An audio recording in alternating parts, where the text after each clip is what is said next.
विधान परिषदेचा निकाल या ठिकाणी लागलेला आहे आणि महाविकास आघाडीची मते या ठिकाणी फुटलेली पाहायला मिळतात। या संदर्भात बोलण्यासाठी आपल्यासोबत आहेत उद्योगमंत्री उदय सामंत सर।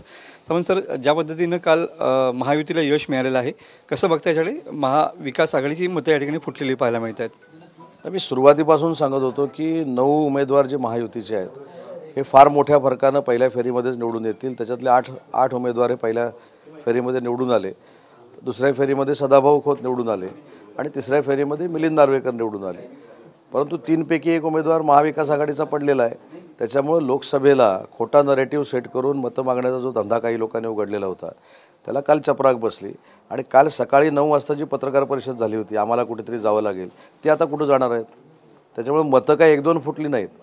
भाजपचा आकडा 105 वरनं 118 वर गेला आहे, आमचा आकडा 5 न वाढला आहे, NCPचा आकडा 4 न वाढला। याचा अर्थ 20 ते 22 मतं फुटलेली आहेत। याचा अर्थ काँग्रेसच्या नेतृत्वावर काँग्रेसच्या आमदारांचा विश्वास नाही, उभाटाच्या नेतृत्वावर उभाटाच्या आमदारांचा विश्वास नाही आणि शरद पवार साहेबांच्या आमदारांचा त्यांच्यावर विश्वास नाही। त्याच्यामुळे मताची जी संख्या आता आजपासून सुरू होईल, घोडाबाजार झाला, हे झाला, ते झाला, पण यात काही तथ्य नाही। स्वतःहून 22 ते 23 आमदारांनी महायुतीला मतदान केलेलं आहे। काँग्रेसची जी मतं फुटलेली आहेत त्यांना महायुती या ठिकाणी त्यांचं पुनर्वसन करणार असं पुढे येत आहे, असं होईल का? काय सांगू शकाल?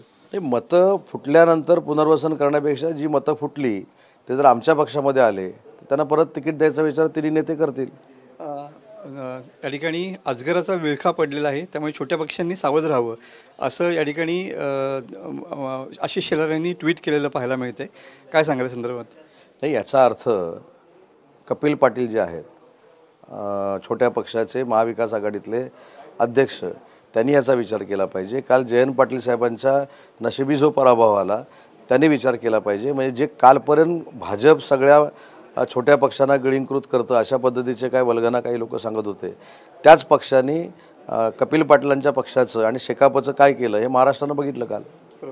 पण ज्या पद्धतीनं शरद पवार गटाच्या उमेदवाराचा या ठिकाणी पराभव झाला, या ठिकाणी उद्धव ठाकरे गटाने एक वेगळी खेळी केली असं दिसतंय। असं का? नाही, काल पण मी निकाल लागल्यानंतर सांगितलं की उभाटाची मतं ही 16 होती, एक CPMचं धरून त्याच्यामध्ये 5 मतं कशी वाढली, ती अदृश्य ताकद कोण आहे हे एका रात्रीत काय मी शोधून काढू शकलो नाही। पण कुठची तरी एक अदृश्य ताकद अशी आहे की ज्यांनी मिलिंद नार्वेकरला 16 वरनं 22 पर्यंत नेलं। उभाटाची 16 मतं असताना, काँग्रेसची मतं फुटलेली असताना 10 मतं, मिलिंद नार्वेकर हे 22 पर्यंत कसे गेले ही आत्मचिंतनाची बाब आहे, तो आम्ही विचार करू। पण नक्की त्यांच्या मागं कुठलीतरी अदृश्य शक्ती होती म्हणून ते गेले। पण महाविकास आघाडीमध्ये या ठिकाणी खतखत सुरू झालेली पाहायला मिळते। नाही, खतखत ऑलरेडी होती।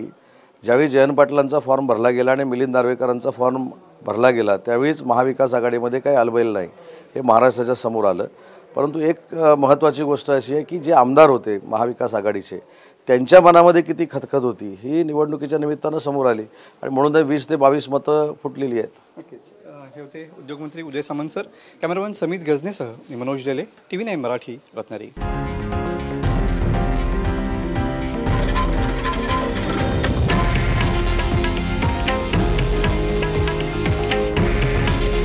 हे आहे देशातील नंबर 1 न्यूज नेटवर्क आणि आपण पाहत आहात TV9 मराठी। काळजी तुमची, हित महाराष्ट्राचं।